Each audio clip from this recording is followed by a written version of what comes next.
Hi everyone. Today we are going to study about conic. Okay, so conic section नाम से एक chapter है mathematics के अंदर. Conic section. Okay, I'll write it here. Conic section. Okay. conic का definition क्या होता है, उसका इंट्रोडक्शन यू कैन से, और उसके रिलेटेड जो टर्मिनोलॉजीज हैं, जो कंडीशंस हैं, वो इस वीडियो में हम लोग पढ़ने वाले हैं. ठीक है, तो सबसे पहले हम लोग स्टार्ट करते हैं कि इंट्रोडक्शन या फिर definition, you can say definition of a conic. Okay, when I am saying conic, उसका मतलब क्या है कि it is conic section. Okay, so what is the definition of conic? So conic, the locus of a point, you can say a variable point. locus निकाल रहे हैं मतलब variable ही होगा, तो locus of a variable point which moves such that the ratio of its distance from a fixed point, okay, from a fixed point and a fixed line, okay, fixed line is always constant. Okay, तो ये समझ लेते हैं कि ये क्या हो रहा है. यहाँ पे दो चीज़ बहुत क्लियर है. पहली चीज़ तो क्या है, एक फिक्स पॉइंट और एक फिक्स लाइन. तो हम लोग एक फिक्स पॉइंट अज्यूम कर लेते हैं इस फेस में. लेट्स से ये पॉइंट है, ठीक है, ये है एस. ओके, और एक फिक्स लाइन अज्यूम कर लेते हैं जो कि ये है, ठीक है. Let's say it is L equal to 0.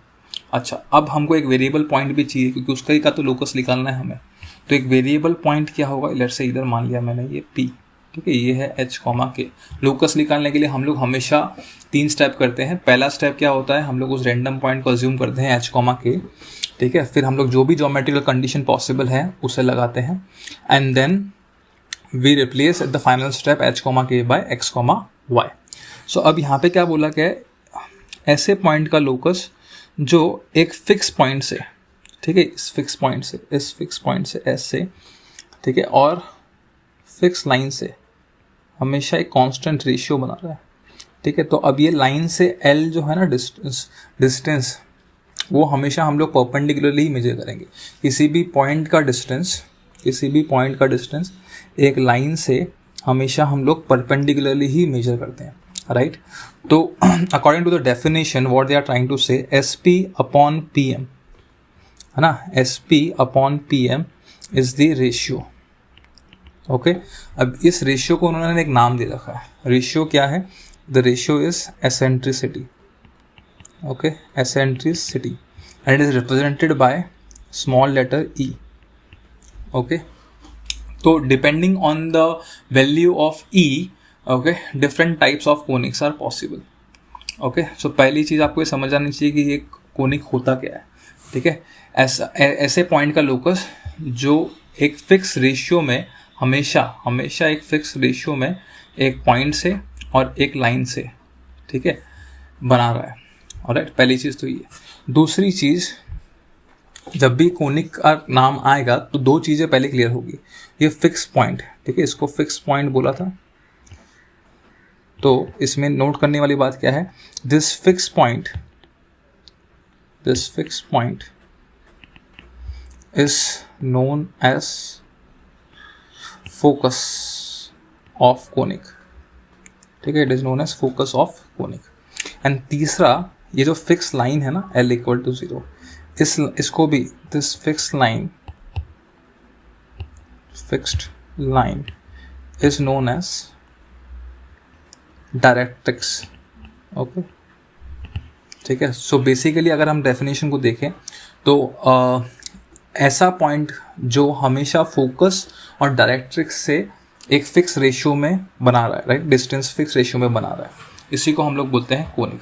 Okay, so I hope it is clear. This fix point is known as focus, okay, and this fix line is known as directrix. Okay, और ये जो ratio है उसको हम लोग क्या बोलते हैं, E. Okay, I hope it is clear to everyone. अच्छा, किसी को ये डाउट आ सकता है कि अगर ये फोकस हमने यहीं पे क्यों लिया, ये फोकस हम लोग इसके ऊपर भी ले सकते थे, ठीक है। तो ज़रूरी नहीं है कि हमें फोकस बाहर ही हो, ठीक है। अगर फोकस लाइन पे होता है तो क्या होता है वो हम देखेंगे, that is also a possibility, that is also a case. तो पहले हम आगे बढ़ते हैं इससे, ठीक है। तो जैसा कि मैंने कहा, depending on the value of the different types of conic are possible, ठीक है। So let's see what are the different types of conic possible, ठीक है। सो अगर, ठीक है, नोट करके लिखते हैं, नोट, इफ ई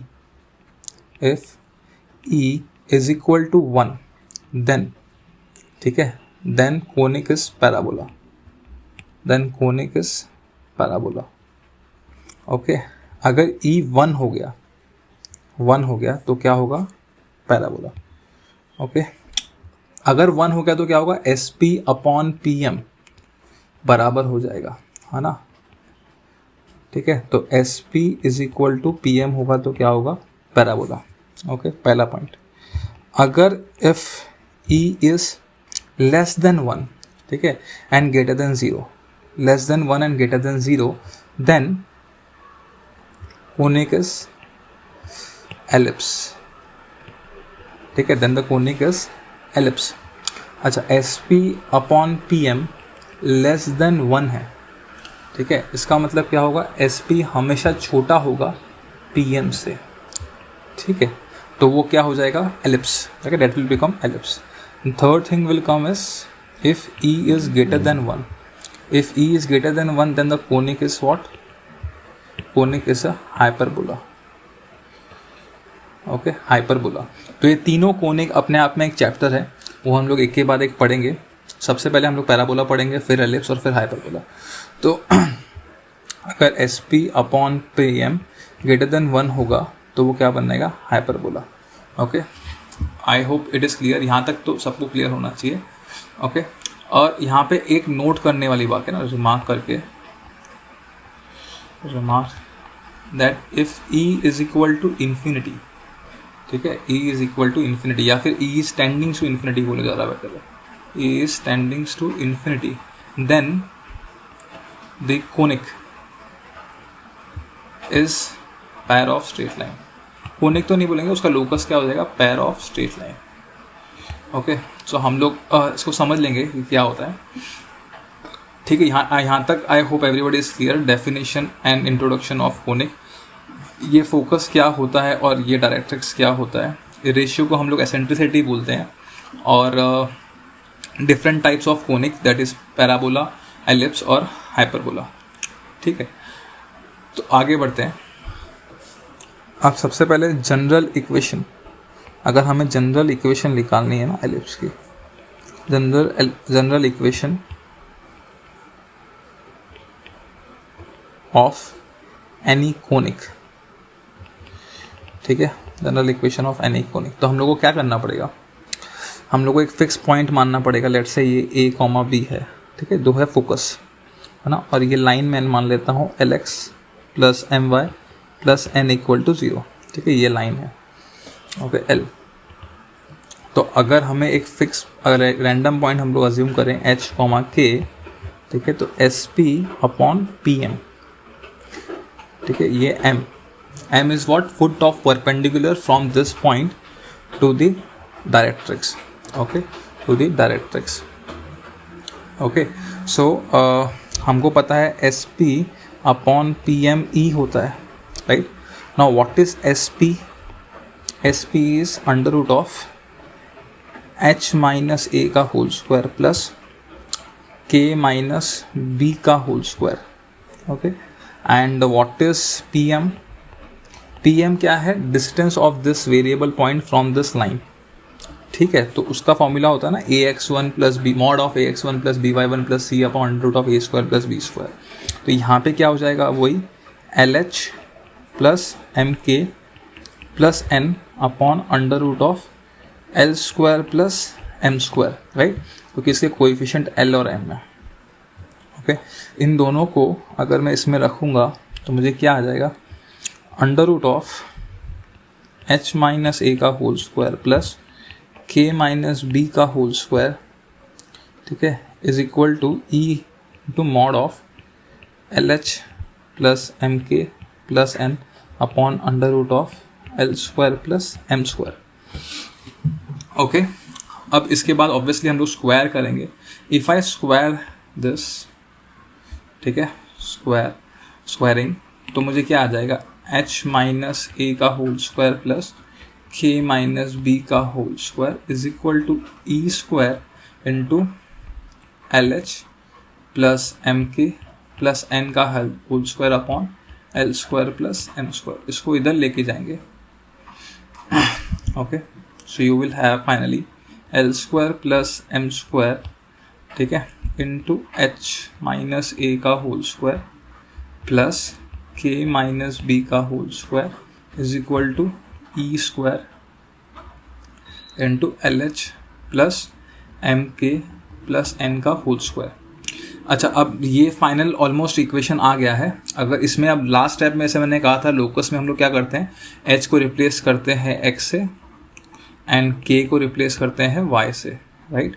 तो अगर मैं ऐसा करूँगा तो फाइनल स्टेप क्या आएगा मेरा, फाइनल स्टेप आएगा L square plus M square into X minus A का whole square plus Y minus B का whole square is equal to E square into LX plus MY plus N square.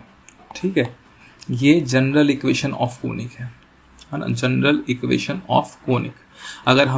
अगर एक fix point और एक fix line दिया हो तो हम लोग हमेशा ऐसे करके निकाल सकते हैं। ओके, हमेशा ई और रेशियो तो देंगे ही, या तो फिर कुछ कंडीशन देंगे, तो उसके बाद हम लोग निकाल सकते हैं। This is how we find out generally equation of conic. Okay, alright, now let's move forward. Now if you remember, there is a general equation in 2 degree. General equation in 2 degree. Right? वो क्या होता है?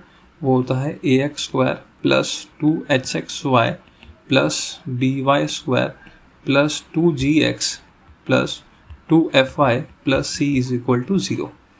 Okay, ये general equation in 2 degree है। अब देखो, अगर इस इक्वेशन में भी मैं देखूँ, ठीक है, तो उसके अंदर एक एक्स स्क्वायर का टर्म होगा, यहाँ से भी आएगा और एक यहाँ से भी आएगा इसका स्क्वायर करने के बाद। ओके, वैसे ही एक एक्स वाई टर्म आएगा। एक्स वाई टर्म मुझे यहाँ से आएगा, ठीक है, यहाँ से नहीं आएगा X Y term. Alright, and मुझे वैसे ही वाई स्क्वायर का भी एक टर्म आ सकता है। ओके, फिर एक एक्स का भी टर्म आ सकता है, वाई का भी, और एक कॉन्स्टेंट भी। तो वो टोटली कुल मिला के दिखने में ऐसा दिख सकता है, ठीक है, ऐसा दिख सकता है। अब ये तो हमेशा से एक कोनिक है, ठीक है, लेकिन ये इक्वेशन जो जनरल इक्वेशन इन 2 डिग्री है, वो कोनिक होने के लिए देयर इज अ कंडीशन, ठीक है, एंड अगर वो कंडीशन फुलफिल नहीं करेगी तो वो कोनिक नहीं होगा। तो what is the condition for general equation, it is this equation two represent conic, है ना। कंडीशन क्या है, आपको ये मालूम होगा डेल्टा क्या होता है, राइट, सेकेंड डिग्री से। Delta is A B C, ठीक है, एच जी एफ, ठीक है, ये डेल्टा होता है। ओके, तो अगर ये चीज़, ये डेल्टा, ठीक है, ये डेल्टा अगर नॉट इक्वल टू 0 हो, ओके, डेल्टा 0 ना हो, ठीक है, if delta is not equal to 0, then and then only then, ठीक है, then and only then we can say that this equation represent a conic, ठीक है, represent a conic।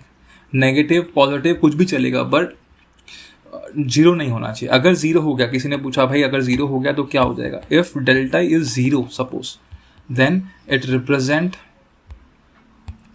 Pair of straight line, ठीक है, ये straight line chapter में भी आपको पढ़ाया गया होगा, represent pair of straight line, ठीक है, अगर डेल्टा 0 हो जाएगा तो, ठीक है, तो अगर डेल्टा ना 0 होगा तभी वो कोनिक रिप्रेजेंट करेगा, अगर डेल्टा 0 हो गया तो वो कोनिक रिप्रेजेंट नहीं करेगा। यहाँ तक क्लियर है सभी को? अच्छा, अब इसमें भी 2-3 केसेस हैं। सबसे पहले इस केस के अंदर पढ़ लेते हैं ना, पहले केस के अंदर डेल्टा जब 0 नहीं है तो कोनिक के अंदर, ठीक है, केसेस ठीक है, तो सबसे पहली बात तो डेल्टा ज़ीरो नहीं है, delta is not equal to zero, तो पक्का है कि कोनिक तो होगा, राइट। अब कौन सा तरीके का कोनिक होगा, पहला पॉसिबिलिटी, ठीक है, पहला पॉसिबिलिटी क्या है, अगर H square is equal to A B हो जाए, क्या H square is equal to A B, then it represent a parabola, then it represent a parabola. अगर H square is less than A B, then it represent a ellipse, ठीक है। And third, if H square is greater than A B, then it represent a hyperbola. इन तीनों को हम लोग पढ़ेंगे as I said in before also, कि ये अपने आप में तीनों चैप्टर हैं, ठीक है, तो हम इनको पढ़ेंगे। पहले ये ध्यान रहे कि ये पैराबोला कब बनेगा, एलिप्स कब बनेगा, और ये हाइपरबोला कब बनेगा, ओके। अब यहाँ पे एक डेंजर पॉइंट है, ठीक है, डेंजर पॉइंट क्या है यहाँ पर, यहाँ पे एक डेंजर पॉइंट, डेंजर क्या है, ठीक है, अगर आपको किसी ने ये बड़ा इक्वेशन दिया और बोला कि ये कोनिक है या नहीं, और है तो कौन सा कोनिक है, ठीक है, तो आप directly H square equal to A B check नहीं करेंगे, ठीक है, या एच स्क्वायर ए बी में रिलेशन नहीं करेंगे। सबसे पहला स्टेप क्या है, यहाँ पे लिखा है if delta is not equal to zero, तो if delta is not equal to zero then check for H square minus A B, okay. आपने सिर्फ H square minus A B के ऊपर बताया तो, और ये जीरो हो गया तो फिर वो स्ट्रेट लाइन में चले जाएगा, अभी हम देखेंगे वो भी। लेकिन यहाँ पे मैं क्या बोलना चाह रहा हूँ कि पहला चीज़ हम चेक करेंगे delta not equal to zero है, उसके बाद ही हम लोग एच स्क्वायर और ए बी में रिलेशन में देखेंगे। अगर डेल्टा जीरो हो गया तो फिर वो कोनिक ही नहीं है, तो फिर ऑब्वियसली इन तीनों का सवाल ही नहीं उठता है, ठीक है। अगर डेल्टा जीरो हो गया तो अब लेट्स सी, अगर डेल्टा जीरो होता है तो फिर होता क्या है, ठीक है। तो या if second possibility, if delta is zero, अगर डेल्टा जीरो है तो क्या होगा, it represent pair of straight line, pair of straight line. अच्छा, अब पेयर ऑफ स्ट्रेट लाइन के अंदर भी तीन पॉसिबिलिटीज हैं, ठीक है, फर्स्ट सेकेंड थ्री। पहली पॉसिबिलिटी क्या है, जैसे कि मैंने कहा H square is greater than A B, H square greater than A B हुआ तो क्या होगा, real and distinct line, it will be real and distinct lines. Pair of lines मतलब ऑब्वियसली जोड़ी होगी लाइन की, तो वो दोनों रियल लाइन्स होंगी और डिस्टिंक्ट होंगी, अलग अलग होगी अगर H square is greater than A B. अगर H square equal to A B हो गया, ठीक है, H square equal to A B, तो फिर क्या हो जाएगा, रियल एंड पैरेलल लाइन्स, ठीक है, रियल एंड पैरेलल लाइन्स, ठीक है, ये ध्यान रहना, रियल एंड पैरेलल लाइन्स। और अगर H square is less than A B तो क्या हो जाएगा, इमेजिनरी लाइन, ठीक है, इमेजिनरी लाइन। तो आप यू कैन सी कि just H square greater than A B पे दो पॉसिबिलिटी होती है, रियल डिस्टिंक्ट भी, ठीक है, और हाइपरबोला भी, ठीक है। लेकिन वो किस पे डिपेंड करता है, डेल्टा पे। डेल्टा जीरो नहीं हुआ तो फिर कोनिक ही होगा, ठीक है, और फिर हम लोग एच स्क्वायर और ए बी में रिलेशन ढूंढेंगे। अगर डेल्टा ही जीरो हो गया तो वो पेयर ऑफ स्ट्रेट लाइन्स है, तो फिर वो रियल लाइन्स होंगी, ठीक है, या फिर इमेजिनरी लाइन होगी, डिपेंड करेगा किसके ऊपर, एच स्क्वायर और ए बी के ऊपर। तो जैसा कि मैं फिर दोहरा रहा हूँ, because it is very important, students generally forget. तो अगर delta not equal to zero है then check for H square minus A B equal to zero, less than zero and greater than zero, okay. Otherwise, you cannot just comment on looking at just H square and AB relation. Okay, everyone.